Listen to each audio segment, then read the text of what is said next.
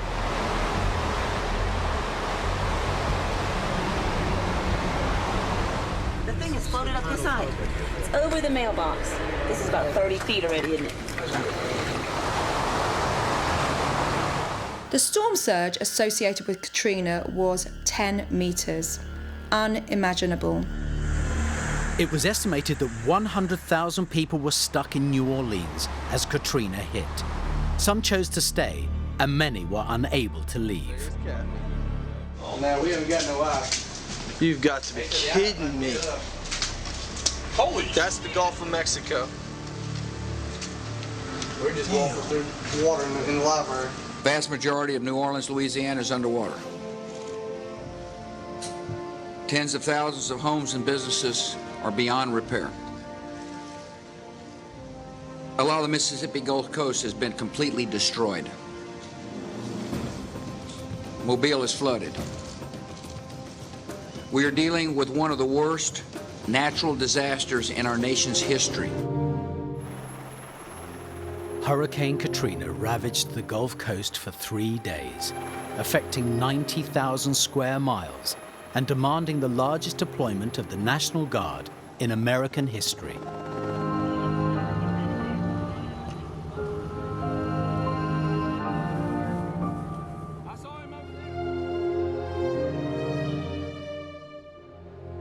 New Orleans was always going to be at risk from flooding. It's surrounded by water, and even though some of the city is above sea level, the average elevation is 6 feet below sea level. Mayday, mayday! Mayday, mayday! Coast Guard, Coast Guard! Anybody picking this up? Nearly 1,500 people died in the tragedy, and in New Orleans, the majority of those who perished were over 70 years old. There was a tragic loss of life. The region was totally obliterated. There was $108 billion worth of damage, with over 1 million homes wrecked. The force of the devastation was unimaginable. On a scale of hurricanes, Katrina was absolutely huge. And up to the point of August 2005, it was the fourth most intense hurricane ever to hit the shores of the USA. The evacuation of over 480,000 people from New Orleans in less than a few hours was impossible. And as Katrina swept in, it became the costliest disaster in US history.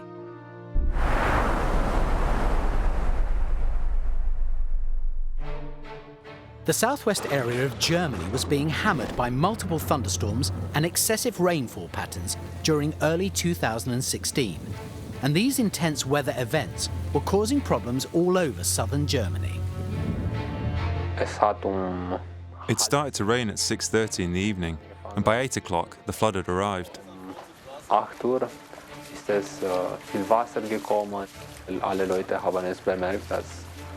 It was really bad. Everyone could see the water, but no one could do anything about it.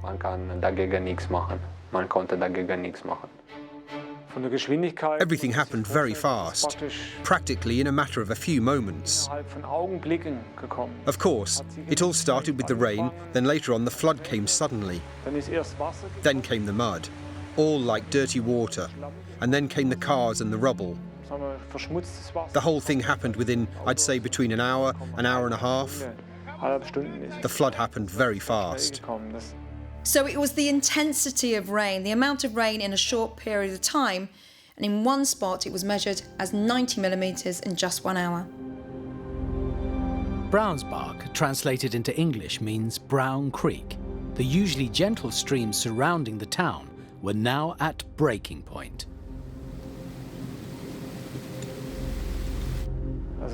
There was no warning and no information to alert us of this, to warn us what might be about to happen.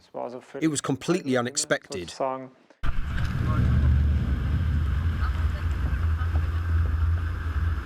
The floods arrived at night with its life-threatening debris, that's rocks, boulders and muddy sediments, all surging on the town. It was chaotic and it was destructive.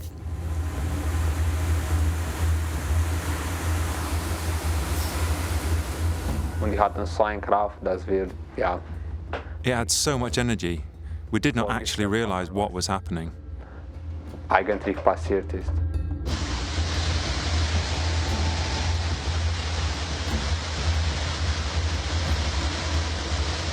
In the floodwaters, we could see trees, cars, boulders.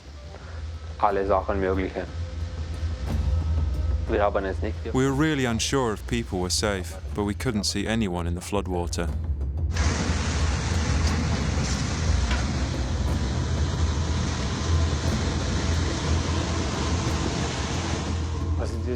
So, it was raining really heavily and the flooding on the street was very strong. So anyone on the streets would have been washed away by the flood. It was absolutely life-threatening.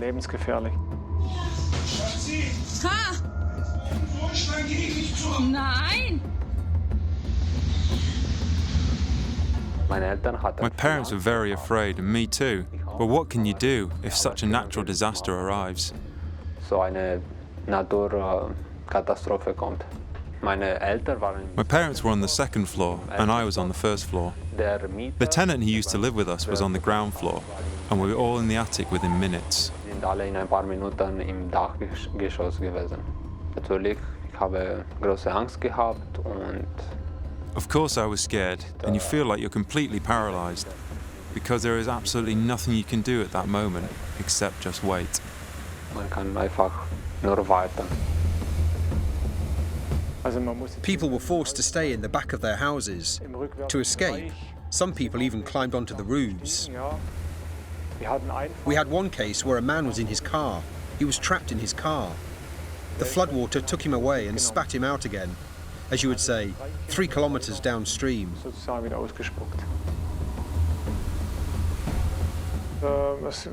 A lot of calculations have been done, and it's been worked out that in some places the water in the rubble which was left was 5 to 8 meters high.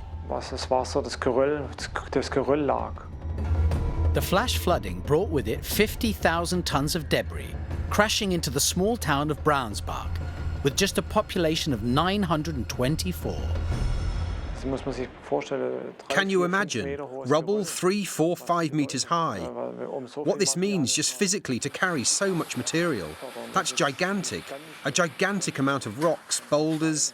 That's unbelievable, unimaginable. And apart from that, of course, it's been estimated that 180 litres of water per square metre flowed.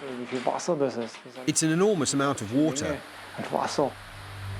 So, first of all, we have to say that there have been no deaths to report, and this is the most important thing. Remarkably, there was no loss of life, but the 924 residents suffered in many other ways. My parents worked almost their whole lives to buy a house, and it was very sad for them. Ein Haus zu kaufen. Und ja, es war sehr traurig für uns. Sind viele Häuser. Many houses were completely demolished, and in many cases the insurance didn't cover all the damage. Hat die Versicherung nicht alle Schaden übernommen. Und ja, meine Meinung nach ist das. I think this is very sad, especially for the older people who can no longer live in their own homes. Eigenen Haus wohnen können und ja. There was damage in the private sector, but also in the public sector. The infrastructure such as roads and the sports centre and the town hall. But the damage in total, as it stands today, about 80 million euros. Well, the actual disaster cleaning up phase, so the days after the catastrophe and the removal of all the rubbish and debris, took about, I'd say, 3 months. And everything after is classed as reconstruction, and that is up to 5 years. We have to say clearly it was a catastrophe, and we have managed the catastrophe here. We did incredibly well, all of us together. I've never seen anything like it with my own eyes, and I never want to see it again if possible. Life-changing events can happen in the blink of an eye, without any warning, and the damage and aftermath can last for years. The USA has an extensive history of tornadoes. The destruction they can cause is legendary, and the El Reno tornado was on an unprecedented scale. You may have watched The Wizard of Oz, where there's a tornado in the story, but these things are real, and they kill people. It's right there. It's right there. Go, go, go. It was a big tornado, multi-vortices, F3. Oh, look at that. We realized we were in serious danger when everything around us was completely black. The rain was blinding, and there was debris flying around us and hitting our car. We weren't sure we were going to make it out alive. El Reno, which is in Oklahoma, it's west of Oklahoma City. So again, we're back into this geographically targeted area for tornadoes. The El Reno tornado happened on a day that there was already other thunderstorms going on, and it was after a couple of days of really tough severe weather and other tornadoes that were battering parts of the plains.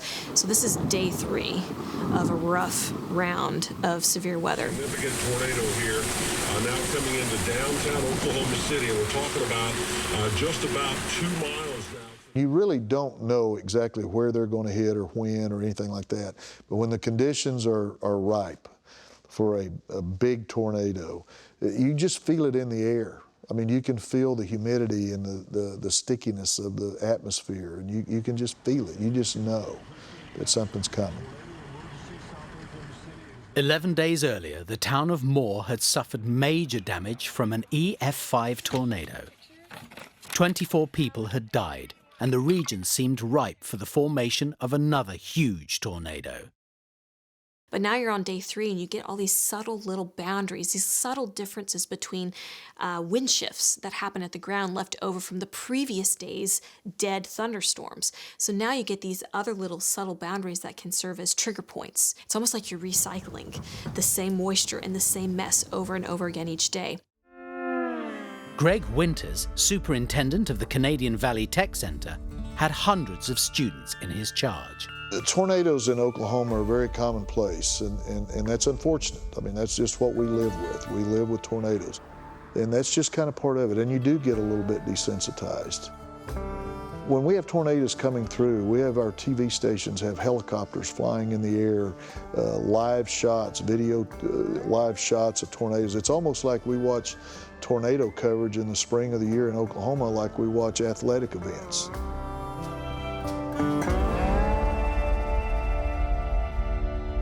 We were watching the news reports, the Weather Channel, and we were just trying to be prepared to respond should there be an outbreak of tornadoes. The whole region is known as Tornado Alley due to the crazy weather conditions which allow the formation of so many huge and devastating tornadoes. So each year I go out in search of some of the craziest weather, not just here in Oklahoma, but across the entire United States.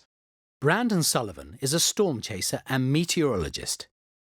So this was about a week and a half after the devastating Moore, Oklahoma tornado. So the entire state of Oklahoma was already focused on severe weather and tornadoes and even disaster recovery inside of central Oklahoma. When I went to lunch, I ran into these gentlemen that were storm chasers, and they told me that the conditions were absolutely perfect for a large tornado and that I need to get back, send everybody home, and get ready, brace ourselves for a big event, because it was coming. And what was coming was the widest tornado ever recorded, at 2.6 miles wide. Here it comes, here it comes. Right behind those tanks, to the left. Hold on, I'm getting nervous. I'd already seen a number of tornadoes in that May. It was a very active season. Storm chasers absolutely serve an important purpose. They are the eyes on the ground closest to the storm to let us know in real time, what do you see, what's actually happening. They provide what's called ground truth. They're on the ground, they're able to tell the meteorologist back in the studio or back in the office, yes, what you're seeing on radar is absolutely true. I can see the tornado, it's all the way touching the ground. Or when it lifts back up, nope, it's no longer in contact with the ground. So they provide that real-time, live feed, if you will, of what's happening. 3 or 4 south, you know where the airport is? I'm 2 miles west and 1 mile south. So as the storm developed, we were probably 10 to 15 miles to the south, just watching and waiting. Yeah, we like to sit outside and try to avoid any hail and really don't try to get close to the storm until it's time to produce a tornado. Once I talked to the storm chasers, I came back to the campus, gave a direct order to send everybody home. We didn't know for sure if the tornado was going to hit or not, but the conditions were absolutely perfect for a big tornado. That's pretty impressive. The widest ever recorded tornado was on a collision course with the Canadian Valley Tech. Airport shooting back to the north right down there. All over the globe, freaky weather events can both endanger and surprise us. The world has seen unusual changes in our weather patterns. Strange spherical objects floating in a lake, snow on holiday beaches, humongous hailstones. In 2017, the coastal holiday beaches around the Mediterranean and Adriatic were shocked when they had to exchange their shorts for snowshoes. Luca Colonna was intrigued to see it snowing in Porto Cesario, Italy. The typical weather conditions for the region are very mild and not very cold throughout the year. We are not used to seeing snow. It very rarely snows for us. It was an extraordinary event. It's hard to compute snow on a beach and so far south as well. As a meteorologist, think, how did that happen? And as a local, I'm sure they were amazed. One day we woke up surprised by all the snow. It had snowed during the night. It kept snowing consistently for the following few days, something we are not used to. So we were surprised and amazed.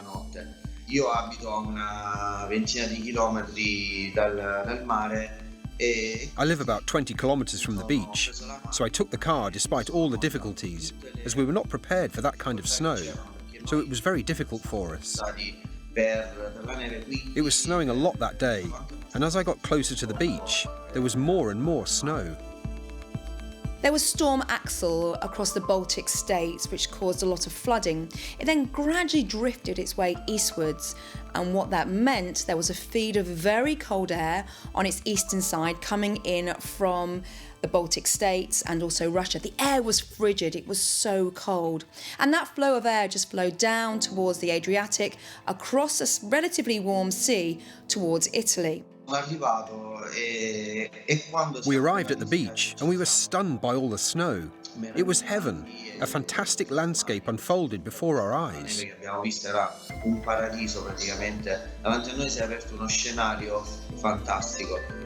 So the air was really, really cold, and it picked up moisture from the warm sea of the Adriatic.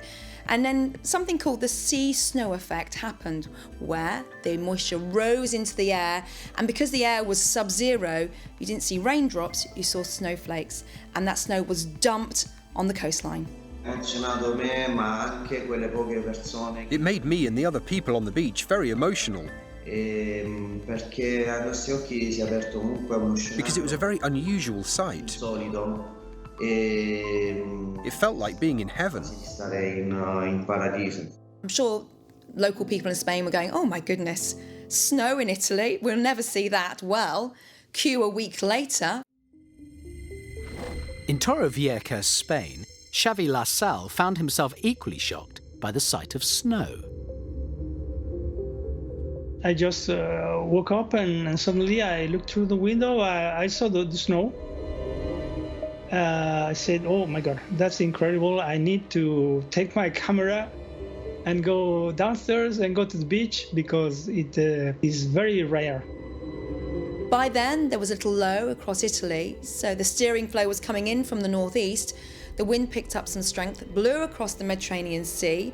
It's the same process again. Snow formed, and this time the locals in Spain saw it on their beaches. This part of Spain is very, very dry. It almost don't rain, and everything is, we don't have much vegetation or trees. So it was a little bit like a desert, but with snow, which was even more strange. It was a little bit like a dream, you know. I wonder if this will happen again, but maybe not in my lifetime, you know. The weirdest of weather can make a brief appearance and disappear as fast as it arrives, as Ken Scott found on his walks around Lake Michigan.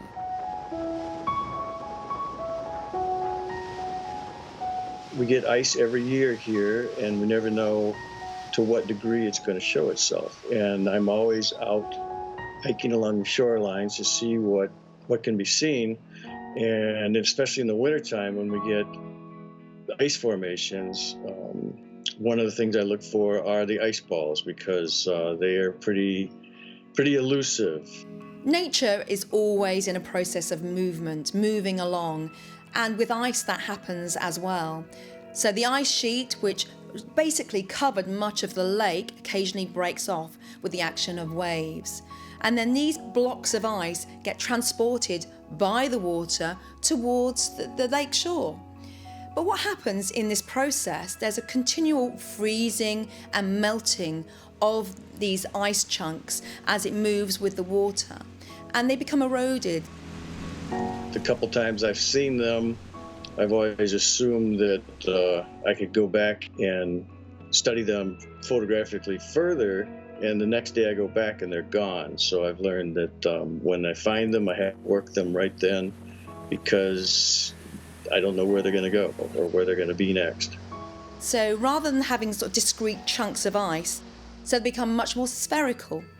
And with the continual freezing and melting, very soft, and these amazing boulders then land on the shoreline. So it really is a case of temperature in the air is below freezing, but because the water is fluid, it's above freezing actually in the water. That's where you get the action of freezing and refreezing. And once they hit the shoreline, all it takes is a temperature to go above freezing and they'll melt. I decided to climb into the water to see what these balls were like. I wanted to see how heavy they were, trying to figure out a little bit more about them. And it was interesting getting sloshed around with the balls. It wasn't as dangerous as it looks because the balls are, they're basically slush balls with an ice coating. And when I find the ice balls, I never know what to expect. And that's part of the fun of looking for them, is because you just never know what you're going to find. It's not just random ice balls in the United States or snow surges on our warm beaches that catch us by surprise. In July 2014, Russian Nikita Dudnik painfully found this out in sunny Siberia. When it all started, no one really understood what was happening. There was a strong wind, a gust of wind, and hail. At first it hit the water and the roofs. Not everyone understood what was happening.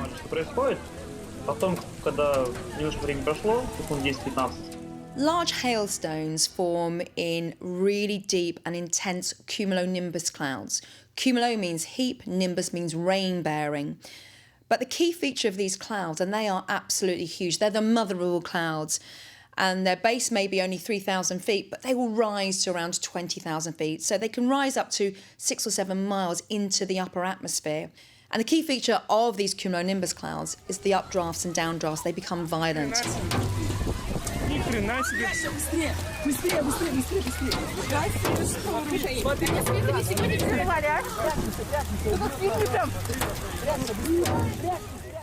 Usually, if it hails in autumn or spring, the hailstones are 3 to 5 centimetres across. Here, it was significantly bigger than usual, up to 7 centimetres in diameter. I hadn't ever seen this kind of thing before. There are lots of local processes that go on to create these huge clouds so quickly. But certainly at a beach during the summer where the currents really get going, the thermals, all it takes is the air to rise into the sky and eventually condensate. And within 10 minutes or so, these small clouds can be huge, overbearing clouds. And it doesn't take much for the processes to get to work within the cloud, and then bang, you've got yourself some giant hail.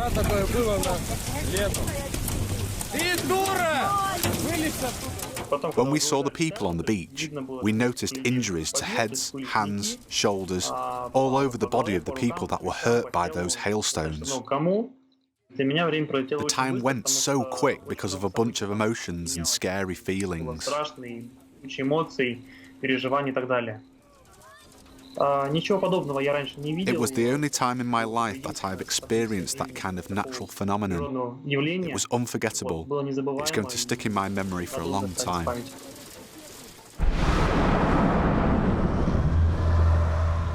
Oklahoma is slap bang in Tornado Alley, the region of the United States which suffers from the most devastating tornadoes, and the El Reno tornado was the widest in recorded history. There it is. The tornado that came through El Reno that day was a big, breathing, furious beast, and one of the biggest I've ever seen.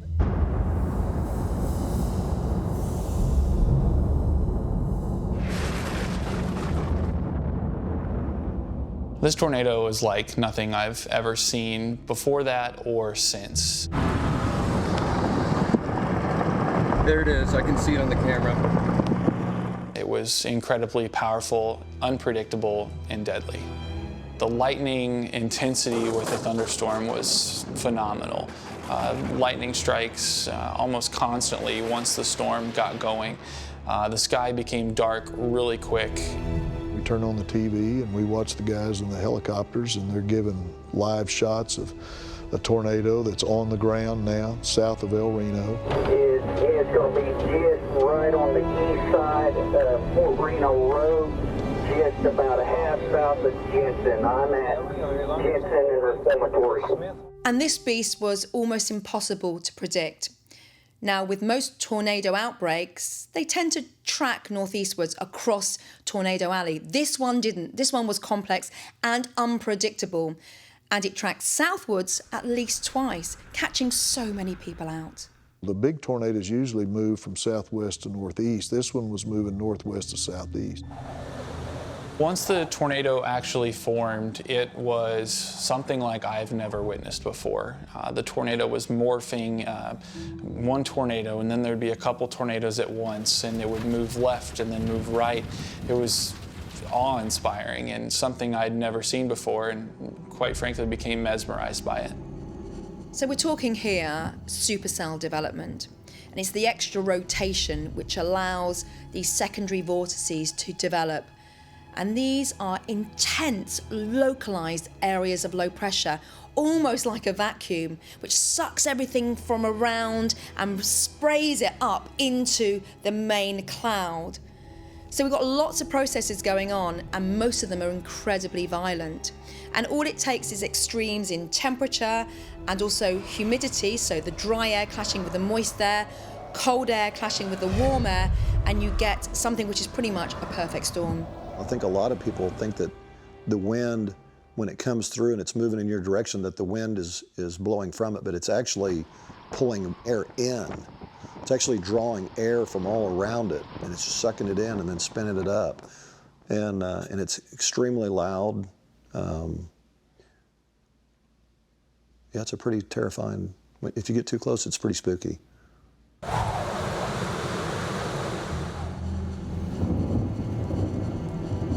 I was tracking to the south of the storm, trying to get in behind it, and I was with about 3 or 4 of my deputies. And we got into a significant hailstorm, and so we were being pelted pretty hard. We're were still there, and I was still filming the tornado, just completely mesmerized by it. Wow, multi-vortex. There was multiple vortices that we were seeing that were being reported, and then they all kind of just morphed into one big tornado. It's like they all just connected, and it grew immensely, and it was the widest tornado in recorded history. At its widest, it was 2.6 miles long. There was nowhere to run, there was nowhere to hide. And it was the ultimate mega twister because it had multiple vortices and they flayed out in every direction. As the debris starts to rain down on our car, I'm screaming, you know, duck down, duck down. I don't even remember how long it was. It might have been 2 minutes, it might have been 30 seconds. The whole time when we were getting hit with debris and blinding rain, it was incredibly terrifying and didn't know if we were going to come out of that alive. It's dangerous to be caught in a tornado, period. With the big ones, you have to be in a sheltered, secure place. Generally, a well-built structure, concrete's best, below ground is ideal, and put as many walls between you and the outside as possible. That's going to increase your potential of surviving a tornado.